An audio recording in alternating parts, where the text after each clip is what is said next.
ज्योतिष की दुनिया में आपका स्वागत है। यदि आप ज्योतिष सीखना चाहते हैं तो मेरे इस चैनल को सब्सक्राइब कीजिए, और यदि आप चाहते हैं कि वीडियो अपलोड होते ही आपको सूचना मिल जाए तो अलार्म बटन को ऑन करें, और यदि आपको वीडियो पसंद आए तो लाइक और शेयर करना न भूलें। नमस्कार, मैं आलोक तिवारी आपका अपने इस चैनल पर स्वागत करता हूं और ज्योतिष सीखने की श्रृंखला को निरंतरता देते हुए इस समय हमारे चैनल पर मांगलिक दोष से संबंधित संपूर्ण जानकारी आपके सामने प्रस्तुत की जा रही है। उसी श्रृंखला में आज हम पुनः आपके सामने एक नया बिंदु लेकर के प्रस्तुत हुए हैं। तो आइए सबसे पहले यह देख लेते हैं कि मांगलिक दोष की श्रृंखला में आज हम किस बिंदु पर बात करने वाले हैं। मांगलिक दोष की श्रृंखला का आज यह 10वां वीडियो है। प्रस्तुत है आज के वीडियो में चर्चा का विषय मांगलिक जातकों की चारित्रिक विशेषताएं। जी हां, आज हम इसी के बारे में संपूर्ण चर्चा करेंगे कि मांगलिक दोष से पीड़ित जातकों की चारित्रिक विशेषताएं कैसी होती हैं। उन विशेषताओं में भी दो पक्ष होते हैं, दो पहलू होते हैं। एक तो सकारात्मक पहलू होता है, दूसरा नकारात्मक पहलू होता है। तो आइए सबसे पहले हम सकारात्मक पहलू को देखते हैं, सकारात्मक पक्ष को देखते हैं। सकारात्मक पक्ष, जिन भी जातकों की कुंडली में मांगलिक दोष बन रहा होता है वे जातक योग्य, कर्मठ, प्रतिभाशाली, साहसी, निडर, धैर्यवान, मेहनती तथा सम्माननीय होते हैं। यहां पर मैं आपको बता दूं कि मंगल देव ग्रहों के सेनापति होते हैं, और सेनापति के जो जो गुण होते हैं सभी गुण मांगलिक दोष वाले जातकों के अंदर दिखाई देते हैं। यदि योग्य है तभी सेनापति होंगे, कर्मठ है तभी सेनापति होंगे, प्रतिभाशाली, साहसी, निडर, धैर्यवान, मेहनती होंगे तभी सेनापति होंगे, और सेनापति हैं तो सम्माननीय भी होते हैं। कोई भी जिम्मेदारी पूर्ण निष्ठा से निभाते हैं। सीधी सी बात है, सेनापति का लक्षण आ गया है। जब सेनापति का गुण, सेनापति के लक्षण आ गए होते हैं तो अपनी जिम्मेदारी पूरी निष्ठा से ही निभाएंगे। रूपरेखा बनाकर लगातार काम करने वाले एवं कठोर निर्णय लेने वाले होते हैं। मांगलिक दोष वाले जातक किसी भी काम को जब हाथ में लेते हैं तो उसकी एक रूपरेखा तैयार करते हैं और उस पर लगातार काम करते रहते हैं। जब तक वह काम पूर्ण नहीं हो जाता तब तक रुकते नहीं हैं, और कठोर निर्णय लेने वाले होते हैं, क्योंकि सेनापति का गुण आ चुका होता है। यदि सेनापति दया भावना दिखाएगा तो युद्ध नहीं जीत सकता है, सेनापति को कठोर निर्णय लेना पड़ता है। इसलिए मांगलिक दोष वाले जातक कठोर निर्णय लेने वाले होते हैं। कठोर अनुशासनिक व्यक्तित्व के धनी होते हैं। मांगलिक दोष वाले जातक सदैव नियम कानूनों को मानने वाले होते हैं, सदैव अनुशासन में रहना पसंद करते हैं। यदि कोई नियम तोड़ता है, कोई अनुशासन भंग करता है, उसके ऊपर ये नाराज भी हो जाते हैं।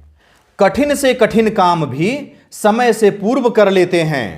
कैसा भी मुश्किल काम हो, यदि मांगलिक दोष वाले जातकों को वह काम दे दिया जाए तो चाहे जैसे भी करें, जो भी उपाय अपनाएं, लेकिन उस काम को समय से पूर्व करके निपटा देते हैं। किसी भी लड़ाई में घबराकर पीछे नहीं हटते हैं। मांगलिक दोष वाले जातकों के सामने चाहे जैसा भी संघर्ष आ जाए, जैसी भी लड़ाई आ जाए, उससे वे घबराकर नहीं भागते, कायरता नहीं दिखाते हैं। क्यों? क्योंकि वे सेनापति के गुण वाले होते हैं। सेनापति यदि घबराकर भाग गया तो मुश्किल हो जाएगा। इसलिए कभी भी किसी भी लड़ाई से घबराकर पीछे नहीं हटते हैं, सदैव डटे रहते हैं। जल्दबाजी में कोई भी नया काम हाथ में नहीं लेते हैं। यहां पर मैं बताया, रूपरेखा बनाकर लगातार काम करते हैं। जब रूपरेखा बनाकर ये काम करेंगे तो थोड़ा समय तो लेंगे। जब रूपरेखा बनाकर काम करने वाले होते हैं तो जल्दबाजी कैसे कर सकते हैं? कभी भी कोई भी काम ये जल्दबाजी में हाथ में नहीं लेते हैं। यदि जल्दबाजी में ले लिए तो हो सकता है वह काम बिगड़ जाए। इसलिए पूरी जिम्मेदारी के साथ कोई भी काम पूर्ण करते हैं। जिस काम में जुट जाएं उसे अंजाम तक पहुंचाने का इनमें जुनून होता है। पहली बात तो कोई भी काम ये जल्दबाजी में नहीं लेते हैं। दूसरी बात, रूपरेखा बनाकर काम करते हैं। तीसरी बात, पूरी जिम्मेदारी एवं निष्ठा से कोई काम करते हैं। जब ये सारे गुण इनमें आ गए तो फिर क्या पूछना, जिस भी काम में जुट जाएंगे उसे अंजाम तक पहुंचाने के बाद ही रुकेंगे। अंजाम तक पहुंचाने का जुनून इनके अंदर होता है। नकारात्मक पक्ष, सकारात्मक पक्ष के बारे में जानकारी प्राप्त करने के बाद अब हम नकारात्मक पक्ष को भी देखेंगे। गुस्सैल तथा कठोर वचन बोलने वाले होते हैं। जो भी मांगलिक दोष वाले जातक होते हैं उनके अंदर गुस्सा होता है, कठोर वचन बोलने वाले होते हैं।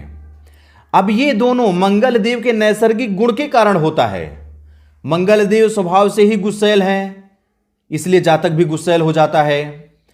मंगल देव कठोर निर्णय वाले सेनापति होते हैं, इसलिए कठोर वचन बोलते रहते हैं। यदि दया भावना दिखाए तो गड़बड़ हो सकता है। उसका प्रभाव भी जातक के ऊपर आता है, इसलिए जातक कठोर वचन बोलने वाला हो जाता है। विपरीत लिंग के प्रति कम आकर्षित होते हैं। अधिकांशतः वर्तमान युग में यह देखा जाता है कि कोई लड़की है, कोई लड़का है, सबके कोई गर्लफ्रेंड, कोई बॉयफ्रेंड बने रहते हैं। लेकिन मांगलिक दोष वाले जातक अलग प्रभाव के होते हैं। वे विपरीत लिंग के प्रति कम आकर्षित होते हैं। यदि लड़की है तो वह भी किसी लड़के से जल्दी से आकर्षित नहीं होगी। यदि कोई लड़का है तो वह भी किसी लड़की के प्रति जल्दी से आकर्षित नहीं होता है। इसलिए यह कहा जा रहा है कि मांगलिक दोष वाले जातक विपरीत लिंग के प्रति कम आकर्षित होते हैं। जल्दी से किसी से घुलते मिलते नहीं हैं। जैसा कि आपको ज्ञात होना चाहिए कि मंगल देव विच्छेदात्मक ग्रह हैं। अपनी माता से तो झगड़ा करके अलग हो गए तो किससे मिलजुल कर रहेंगे। यही कारण है कि मांगलिक दोष वाले जातक भी किसी से घुलते मिलते नहीं हैं। लेकिन किसी से घुल मिल गए तो संबंध पूर्णतः निभाते हैं। पहली बात तो किसी से जल्दी से घुल मिल नहीं पाते हैं। यदि किसी से घुल मिल गए तो जिससे भी घुल गए उससे संबंध को पूर्णतः निभाते हैं। अब मैं अपनी वाणी को विराम देता हूं। अगली वीडियो पर हम आपके सामने भौम पंचक दोष के बारे में जानकारी लेकर के प्रस्तुत होंगे और भौम पंचक दोष के साथ ही मांगलिक दोष की यह विशेष श्रृंखला संपूर्ण होगी। इस तरह से इस वीडियो के माध्यम से आपने मांगलिक दोष वाले जातकों की चारित्रिक विशेषताओं के बारे में जानकारी प्राप्त की। मैं आशा करता हूं कि आपको यह जानकारी पसंद आई होगी। यदि यह जानकारी आपको पसंद आई हो तो मुझे कमेंट बॉक्स में लिख करके अवश्य बताइएगा। साथ ही साथ इस वीडियो को अधिक से अधिक लोगों तक शेयर कीजिएगा। और अंत में अपने चैनल के पुराने दर्शकों को बहुत बहुत धन्यवाद। नए दर्शकों से अनुरोध है कि आप हमारा चैनल सब्सक्राइब करके घंटी का बटन भी ऑन कर लीजिए, जिससे कि जब जब हमारे द्वारा कोई भी वीडियो अपलोड किया जाए तो सबसे पहले सूचना आपको ही प्राप्त हो। अब मुझे आज्ञा दीजिए, मिलते हैं अगले वीडियो पर। तब तक के लिए जय हिंद, जय भारत, बम बम भोलेनाथ की जय। जय गुरुदेव।